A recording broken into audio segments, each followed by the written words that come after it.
Hello friends, তো তোমরা সবাই কি করছো, কেমন আছো? আশা করি সবাই ভালো আছো। আমিও খুব ভালো আছি। তো নতুন কিছু খেতে ইচ্ছা করছিল। কাকিমা এসেছে মেদিনীপুর থেকে। কাকিমাকে বললাম, কাকিমা মেদিনীপুরের রেসিপি কিছু বলুন না, নতুন কিছু খেতে ইচ্ছা করছে।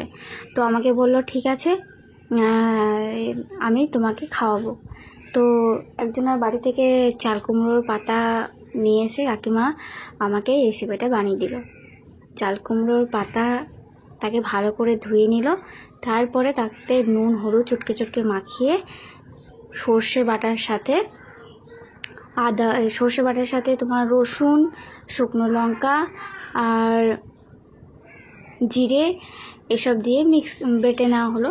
আর সেই ব্যাটাটাকে তোমার পাতার মধ্যে লাগিয়ে তাকে দুমড়ে দুমড়ে ভাঁজ করে রেখে দিতে হবে। খুবই সহজ, কঠিন কিছুই না, একবার দেখলে সবাই পারবে। তো আমি তো দেখে নিলাম, শিখে নিলাম, আমার তো খুব ভালো লেগেছে।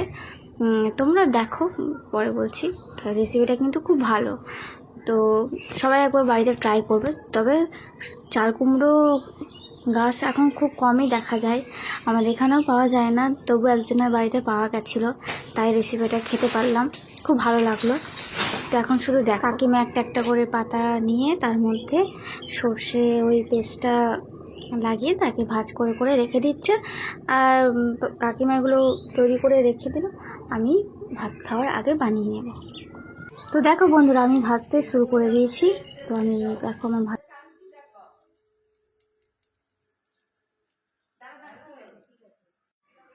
এই দেখো আমি রেডি সব কিছু নিয়ে। ভাতের সাথে আরও অনেক কিছু রেসিপি হয়েছিল, কিন্তু সেগুলো তো রোজই খাই, এটা তো নতুন, তাই আমি এটা দিয়েই খাচ্ছিলাম, অন্য কিছু খাইনি। প্রথম যখন মুখে তুলেছিলাম খুবই ভালো লেগেছিলো। আর আমি এত এত আনন্দ করে খাচ্ছিলাম, এতটাই টেস্টি লাগছিলো আমাকে, যে আমাকে পাশ থেকে মা জিজ্ঞেস করছে তুই কী খাচ্ছিস রে।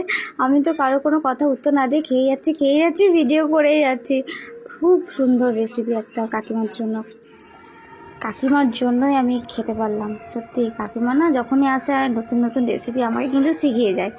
তো এটা সবথেকে কঠিন বিষয় হচ্ছে যে চাল কুমড়ো পাতা এখন আমাদের গ্রামে পাওয়া যায় না। কিন্তু বলে না কথায়, রাখে ওই তো মা রেখে। আমার কপালে যখন ছিল এটা, এই নতুন রেসিপিটা খাওয়ার, তো পেয়ে গেছি। খুব ভালো লেগেছে। তো সবাইকে টাটা, আবার দেখা হবে পরে ভিডিওতে।